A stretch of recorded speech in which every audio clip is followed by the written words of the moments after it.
Hi, welcome back to the second episode for this week. This part we're going to be talking about the fixtures for this weekend. Very conscious in the first video, we did waffle on a bit about fixtures. So, as we said in the first one, shun the clock. The main we've got a clock. We've got a clock. Time us, and we're very conscious about times and stuff. Yeah. Which we like to talk. I didn't realise how much we did. No, it's only when I started putting it together and going, we've actually talked for an hour and a half. I think we was aiming for half hour, weren't we? But I think at one point we were like, are we actually going to fill half an hour? And then we did 3 times that. Yeah. Anyway, as we said in the first video, Ian's a West Ham fan, I'm an Arsenal fan, so we did want to talk about mainly our fixtures, results, all that stuff coming up. And then I think we overdid it on the first video, so that's what we're going to be doing mainly now. And then just looking at the kind of key fixtures for this weekend's game, or for the weekend's games, or week's games. So for the first fixture we have... That's all right. Sharp and Dyke Royal. If people have got headphones, that's going to be horrendous. We should put a disclaimer on it, headphones not advised. Yeah. So the first fixture we've got this weekend is Everton versus West Ham. It's the 12:30 kickoff. Yes. West Ham currently sitting in 8th and Everton sitting in 18th. Yes. How do you think it's going to go? I think that if we had a goalkeeper, then I would be very confident.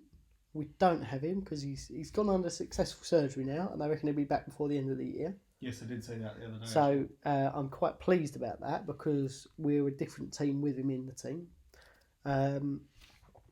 I think this one could go either way, only because our backup goalkeepers, Roberto, who is like a bad Adrian, and David Martin, who we signed from Millwall, who's about 5'5" and about 47. From Millwall? Yeah, we signed him from Millwall on a free transfer. Not a lot of West Ham fans, I think, have realised that, because they didn't really publicise that. Oh, we signed David Martin. I think he played for us and then went to Millwall and now has come back. I think what they should do, if I'm honest, is recall Trott, young goalkeeper, who I was hoping would be our second choice this year. Give him all the cup games. I appreciate, obviously, he's got to get experience, but we've got no goalkeeper till probably January. Put him in. I think he's a better goalkeeper than those two combined. So, all in all, my prediction is it's going to go one of 2 ways. Obviously, we're going to win or we're going to lose. But I think we'll lose 3 or 4-0. Okay. And just be poor overall, or we'll win 3-0. Outplay Everton. I think this is going to be a game of which defence is worse, because both teams have got the potential to go forward. But I think if we win 3-0, then Marco Silva's gone. I think this is the first. This is the weekend for manager sacking. That's my prediction. Okay. And that's about as much as I've got to say about it. I think just watching the 2 teams this year, I think both teams are going to concede. Yep. I don't think it will be a clean sheet for either team. As you've already alluded to, your goalkeeping issues, you're not that confident, which in turn makes me think possibly not to be as confident. Don't get me wrong, I would like to say every week we go out and we're going to win 2-1. I'd be happy with that. We can concede a goal every week as long as we outscore the opponent. So I can go with that. But I just... Balwain has not been the same. He's not been in a squad as he was last year. Diop's been our best defender. Cresswell had a couple of good games going forward. Fredericks has, I think, improved a lot. But I just don't see us going... If you look at our defensive lineup, especially with Roberto behind them, and going, we should be in the top 6. it's a mid-table defence at best, Mm. which really pains me to say because you put Fabianski in there or Fabianski, I don't know how to pronounce his name, Fabianski. and something like that. You put him in there, then I would say we should be aiming for top. That's a top 6 defence or top 8 defence at least, like or worse. So yeah, that's that really. I'm gonna go for. So should we have a little point system that we can adapt? Yeah. So what's your score prediction? I'm gonna go 2-2. Oh, that's sitting on the fence. Right. I'm going to change it. I'm going to back my team. Yep. And I'm going to go 3-1. 3-1, yeah. I hope I'm right. But as a little part of me goes, oh no, I'm going to regret that. Nah, you'll be alright. Yeah. So the next game we are going to talk about is Manchester United Liverpool. Yes. Well, I don't know why I went to high pitch. So Liverpool currently First. Unbeaten. United, yes. More importantly. Walking through teams. Yes. Yep. And then you've got United currently sitting in 12th, which I think for the squad they have, I know you said last week they are kind of a mid-table team potentially, but I think they should be definitely pushing higher than where they are. Yep. What will the Liverpool juggernaut keep on pushing through, or do you see an upset on the cards? An upset? Yeah, I see lots of upset in the Manchester United dressing room. That's where I see upset, and it all around. Where is it? Is it Old Trafford? Yes. So there is going to be riots because it is going to be 6-0. Oh. And I say this, and I'm gonna insert a big 6 here, and a big 0 there, because that's going to be the scoreline. 6-0. Right. That's what's going to happen, and then Ole Gunnar Solskjaer is getting sacked. Yeah, you did. I said that last week. Yeah. I told you this is the week for manager sackings. We haven't had one yet. This is the weekend. Yeah, we have. Who's been sacked? Oh no. Watford. Yeah, but that doesn't really count, does it? No, it doesn't count. But I'm just. So it doesn't. Playing devil's advocate. Yeah, it doesn't. It doesn't. You know why that doesn't count? That doesn't count because Watford is. I think they've overtaken Chelsea in the managerial roundabout. I think that's just that. Oh, let's change. Mad Hatter's tea party. Change places. Oh, I'm the new manager. But you only worked on a turnstile last week. Yeah, now you're managing. But don't worry, because 2 weeks time, you're out. So you think it's going to be that big? I think it should be 6-0. Again, I'll put it on the screen for you, mate. 6-0. I don't know. I think there's going to be an upset on the cards. Nah. I don't necessarily think that Manchester United will win, but I do think they might be able to. They might score a goal. No, honestly, No. I think there's going to they might be able to hold Liverpool. Come on, United. So what's your score prediction? I've gone. Are we going to tally this up as we go on? Yeah. Potentially some sort of forfeit thing at the Yeah. end. Depending on how much I beat you by. Yeah, be kind. I'm gonna go 2-1 United. Ah. I'm gonna go 2-1 United. I don't know what that noise was that got out of me. That was like guttural. That was like. I think United. I think I read somewhere earlier that Martial could potentially be back. Yes, for I the see weekend. that. And then you've got Rashford scoring yesterday, which can only do a bit of confidence. Yes. For him. I'm gonna stick my neck out on the line here, and I'm gonna say there's an upset on the cards. But have you not heard the biggest news? He's not. I can't. I mean, we've got a friend who supports Liverpool. Can't believe you haven't heard the big news. It's Liverpool's year.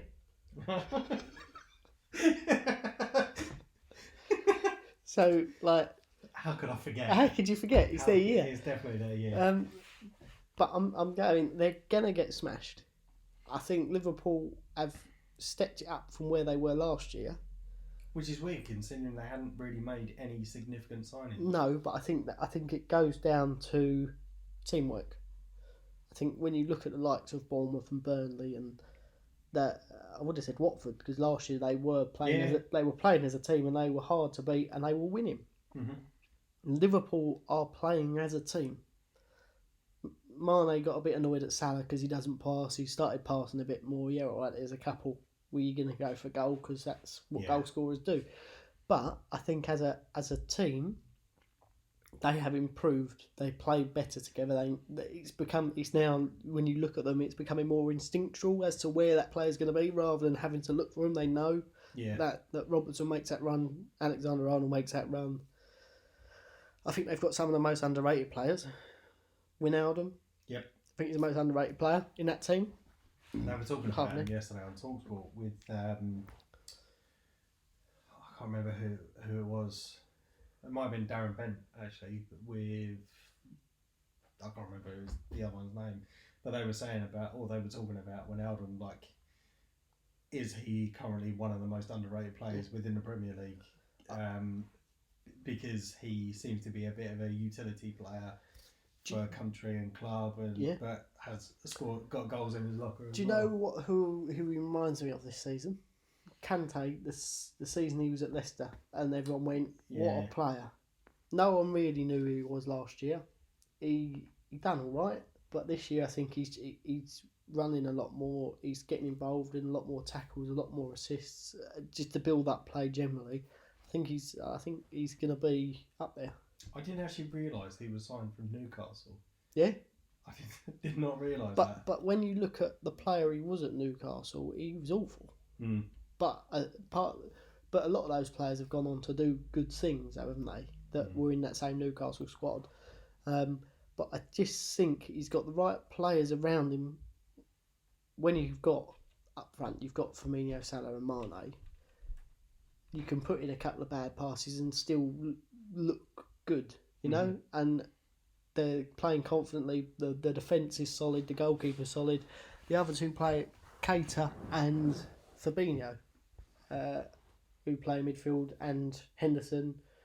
They're all workhorses. Like, they run and run. Milner, when he comes in, wherever he fills in, at every position, doesn't stop running. So I just think the work ethic's there. 6-0. 6-0. Well, I would say I can't argue with that. I mean, I think there is a part of me that is definitely thinking, yes, they're going to get absolutely trounced. But I don't know. Here's the deal. If Manchester United win 2-1, I will wear a Manchester United shirt next week. Okay. I have to go and buy one. What would be my forfeit then? What do you mean? Oh, good. Well, your forfeit is just looking stupid that Manchester United are going to win. That seems fair enough. Like, they're not going to win. Yeah, I mean, I've got nothing else to say about that. They're gonna walk it. I think they might look a bit shaky to start off with, but I think they'll grow into the game and they will just trounce. I think the first 10 minutes will be a good gauge for United as to where. If United get an early goal, they've got a chance, but I can't see it. Come on, United. That's a weird. No, it's only because I don't like Liverpool. Yeah, but I don't like either of them. Well, it'll be funny though, because you've got to have to do next week's United shirt. Yeah. Yeah, but I'm just going to create loads of accounts, and like the last video, she got an ice bath.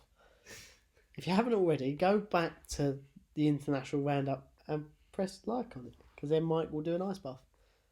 What do we say? 10? Maybe we should do it at 50. When you say ice bath, do we actually mean like going to a swimming pool in an ice bath, or are we talking bucket of water out in the garden? Yeah. Alright, that's cool, because then I can jump in the shower, that's fine. I mean, I don't own a bath, so... Yeah, me neither. Right, moving on. Arsenal and Sheffield United. Sheffield United at Sheffield. Arsenal currently in 3rd. Yep. Sheffield in 13th. Yep. Obviously, this is my team, so I'll give my bit first. I did mention last week that I think Pepe needs to do more. Yep. You did say that.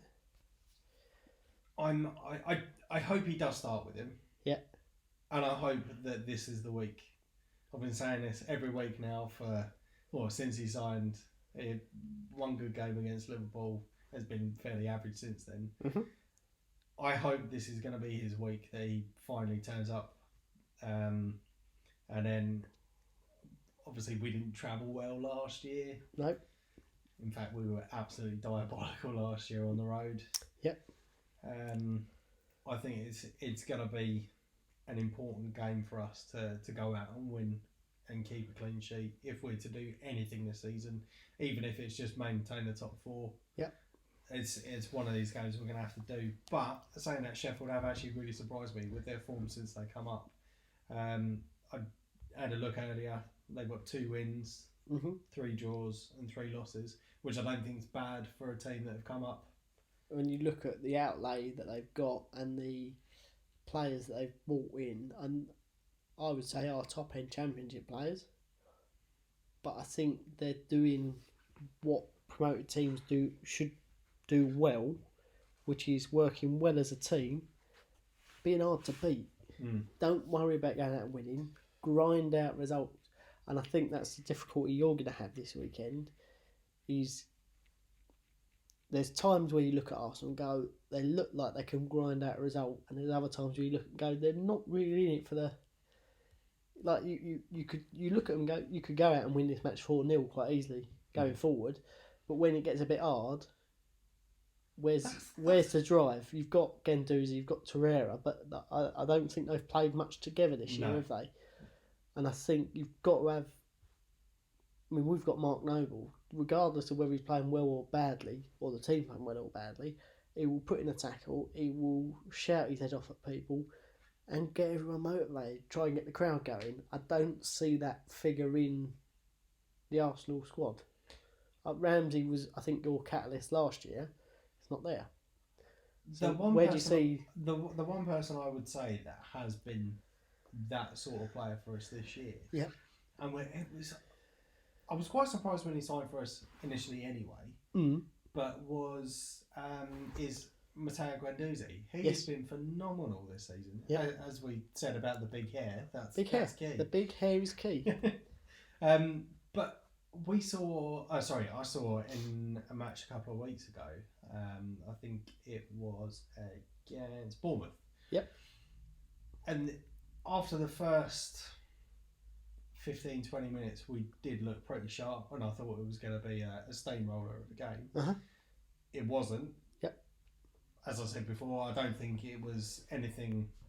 It was a fairly comfortable win. They didn't really offer much in the way of attack, but when the game started getting a bit flat, I think Guendouzi come in for a challenge or something, but he then turned around to our players and he was like giving it all, like, come on, I think, what are you doing? Yeah, I think if he carries on in that light, I don't think you'll keep hold of him.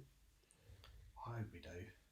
But again, I think he will end up being, and I hate to say it, but at one of the monstrous clubs. He'll be at a Real Madrid, he'll be at Barcelona, at Bayern Munich, because I think he's that good. I don't think he'll go to Manchester City. I think he's good enough to play there, but I just don't think while Pep's there, I don't think he'll fit that aesthetic. Liverpool, I could see him sitting happily in the middle of that midfield. I hope you do keep hold of him for a long time and you build a squad around him. Yeah. Because if you do, and you can get players who match his work ethic and his attitude. That's what I'm hoping, like with Lacazette when he comes back as well. I think he's one player that we've really missed in the last couple of weeks. I know we've got results and stuff, but when you look at Aubameyang, clinical finisher, he does put a shift in, I'm not going to lie, but he doesn't seem to be able to kind of hold up the ball. Yeah, Olivier Giroud type player. Yeah. And whilst I think Lacazette's got more in his game than Giroud did, in the fact that he can hold up the ball, but he can also... He's got the speed about him, isn't he? Speed about him. I think he's got a better finish than Giroud. Scorpion kicks, come on. Alright, fair play. But no, I do think. But he does. He puts in a shift. No, I know he he really puts in a And shift. do you know what impresses me most about Lacazette? Always got a fresh haircut.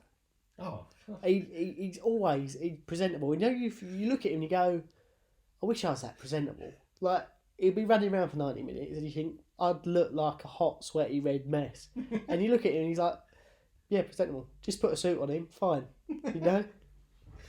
yeah. That's what I like about him. Get. He doesn't seem to have to make an effort. And yet, he can be a world beater. And it really surprises me as well, considering how well him and Aubameyang did last season. Why he's not been called up for the French squad? He got dropped when he was going through a bit of a dip at us. Yep. Kind of fairly on in his career, which was fair enough. Who France got up front? Mbappe,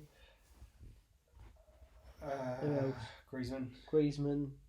I don't know if Dembele plays for Lyon now. Was at Celtic last year. He's in the squad. I think he's going to be the most unlucky because he's in that era of strikers where you look at some of the players that France have got up front. Giroud's still getting a game, I believe. Yeah, but I think he provides slightly different. He's the big man in the box, isn't he? Yeah. Last 10 minutes, I'm not expecting Giroud to start for France, but actually 2-1 down, you need a draw. Put the big man in the box, lob the ball up to. I think he's got that about him, a bit more than Lacazette has.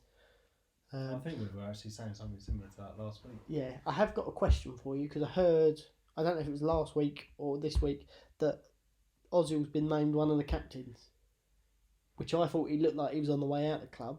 What's your take on that, just briefly? I think no. I think the time you had to think about that says it all. No, this is a really difficult one because over the last couple of seasons, it's been massive changes for us. Yep. With Arsene Wenger leaving, players been or coming and going. Some of their outgoings I think have been not to my choice. The likes of Aaron Ramsey being able to run down his contract. I know that's something that's been discussed about loads of times before. But he's kind of like one of the old school. And I remember when he first signed for us, I was absolutely buzzing. Yep. Last year, it was a bit of a rubbish year for him. Uh-huh. Do I think he had a bit of a free ride with Wenger at the helm? Yeah, I do actually, because there was times where, especially against the bigger teams, that you'd see him go missing in the game, but then against the lesser oppositions, it was absolutely pinging the balls left, right, and centre, getting assists, getting goals. World Cup winner, isn't he? Yeah. He is the number 5 choice captain. Personally, I wouldn't have given the captaincy to Xhaka anyway. Do you think that's because some of them that have been picked, they all seem to be sort of like in that dressing room, the elder statesman sort of thing? Yeah, potentially. I think he's got the class to be the best player in the Premier League. He has, and I think he showed that in. It's his work ethic a little bit that lets him down. When it gets to a hard game, does he want to grind it? No. But I really think that we've been missing that creativity, especially over the last couple of. In fact, I know since the start of the season, I'd say mainly in the Premier League because we seem to be getting less and less opportunities or killer opportunities created within a game. Mm-hmm. Where I think if you stick him on the bench, even if he was to come on for 20-25 minutes, just bring him on. If not so much struggling, but we need someone to create or to make that creativity for us. Yeah. And I think it's a little bit sad that he is one of the old school. Yeah. I think could be influential, but has not really been given a chance. And I do think he'll be out this year. Yeah. I can see that. So just quickly rounding up, because we're running down. We're trying to keep it compact this week. Yeah. What's your score prediction? It wouldn't surprise me if we end up with a draw, going away from home. But I'm going to be confident in my boys, and I'm going to say 3-1. Oh, interesting, because that's the same result I've got. 3-1. You're going to go 3-1. I'm going to go for it. I think you'll it'll be 2 late goals. I think you'll have more of the quality, but I just think they'll be hard to break down. And I think it could be like they'll get one, they'll lead at half time, and then you'll come back in second half.